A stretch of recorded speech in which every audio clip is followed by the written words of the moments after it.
Cranberry is a young community, but it's growing bigger every day. And someday soon, maybe 20 years from now, it will be all grown up. So we have to ask, what do we want to be when we grow up?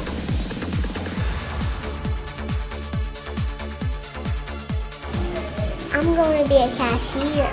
Please, sir. Ice cream sundae?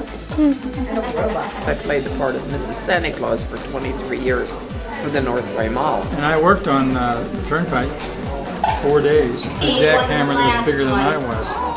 And I said, I gotta quit. Well, I can remember when 19 was 2 lanes, and they weren't where they are now. The first comprehensive plan the board did in the mid-90s demonstrated the power of developing a good plan and implementing that plan, because that plan truly changed what Cranberry is today versus what it was going to become. The comprehensive plan that we passed in '95 was an attempt to catch up with and manage the growth that was coming so rapidly at Cranberry.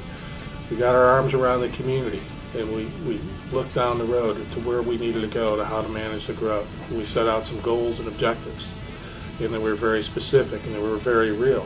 And we accomplished every single one of those. We always referred back to it.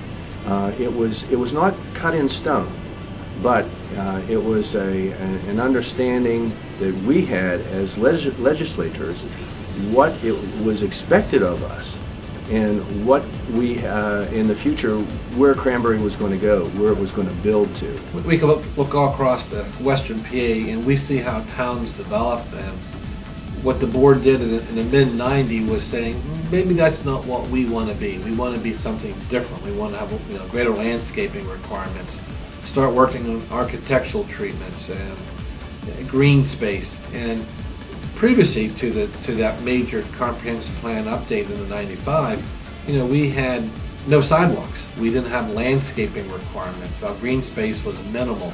Look at the community over the last 10, 15 years, and you see, compare the old with the new, a profound change. So I believe that process in '95 clearly demonstrates the power of planning. Times change. It actually is, everything is a little different. The township's a lot bigger. We need new parks. We need new facilities for the township residents. We're up to 28,000 people now, and it's going to continue to grow. And as that, we continue to need to improve our facilities and have the best interest for the township in our. Cranberry plan is a way to look out to 2030, and see what can we do to help guide ourselves. What's the vision, ultimate vision? What can we do to guide ourselves to that particular vision? And once again, rather than doing that internally, we go out to the public to get as much input as we possibly can to bring this whole package together. And we're going well above and beyond to do something that's much more progressive and innovative to explore future scenarios for our full build-out and our growth over the next 25 years and make sure that we're planning for that growth. Most of us know that Eastern Pennsylvania, as a rule, is farther along in its land use planning concepts. We suggested let's go out and look at some of those developments that are implementing forms-based codes and things that we're thinking about now. Because our board does like to go out and get a touch, feel, smell developments. I'm just going to be looking at the feel, how a neighborhood feels. Is it too dense? Is it too much into a small space?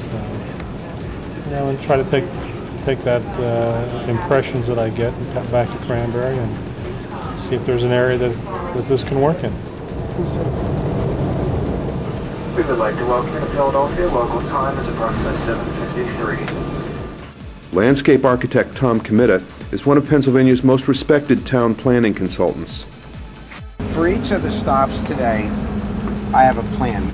This was the site of a proposed airport in the 1940s and 50s. You got the Westinghouse. They couldn't get the Westinghouse. Finally, they divided it up and sold it as separate parcels. Anticipating in a place to shop, the entire look of the building is a tremendous benefit for that. This is the back of the building, and it looks quality's just the same as the front. The size of storage, they're all gated in. That was an old carriage house, and there was a couple who lived there. They rented it from the original owner. I liked the one unit that was blended. We had triplexes, single family, quadruplexes. I like the whole internal blend. I liked the streetscapes. I thought that was very effective. The tree-lined streets, the wide sidewalks. State Representative Bob Freeman of Easton, PA, has emerged as one of the General Assembly's most influential advocates of community planning.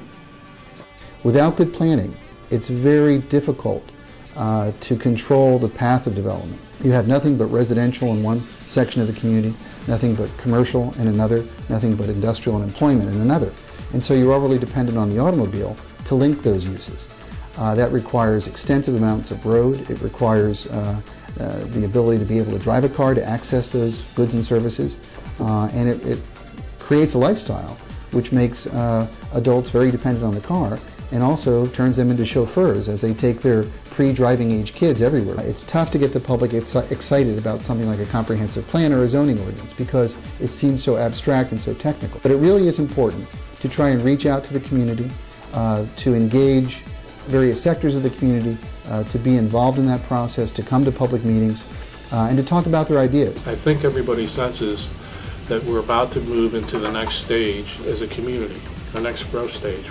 We're out of our teens and we're maturing into our mid-20s now in age, and we need to think of things a little differently, and our needs are a little bit different and a little bit more sophisticated now than they were even 10 years ago. The Planning Advisory Commission, the Board of Supervisors, and other commissions and advisory groups for the township and staff will use this document and the recommendations as a guidepost for the next 25 years to help guide policy decisions and day-to-day decisions to ensure that we're all working towards a common goal, and that common goal being a sustainable community for the next several generations. I think the township should slow down, really. All these shopping centers and all these drugstores coming in and all the banks coming in, I think they better start slowing down. My vision in 20 years would be a central town center with transportation, a loop system that brings us around the Cranberry area to the neighborhoods for pickup. I see traffic a lot less as far as the amount of vehicles on the road in 2030. Democracy is a messy process, but it's the best form of government in the world. This is the opportunity to look into the future and see exactly where we're going to go and how we want to get there. And it's great that we have the involvement of the community to do that. It's not 5 guys on a board of supervisors. This is a community-wide effort, and it's only going to be successful if we hear the thoughts of everyone in the community that is willing to bring them forward. I bought a house on Oak Road in 1952, and that was just a mud road. The house was 3 rooms and a path. The path went to the outhouse. I went to the Graham School, the one-room school, and I went to this one out here the first year, the sample school in the front.